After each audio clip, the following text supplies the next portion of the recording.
Hello guys, so kakain kami ng dalandan. So kumain. Nabulog. Ayan po siya. Huwag mo idikit. Ayan sa akin. Dalandan. Tapos na po ng isa. Yan ka.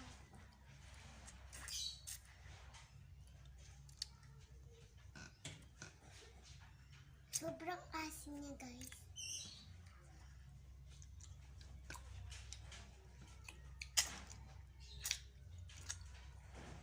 Ay, subscribe na kayo. Oo. Go to part 2.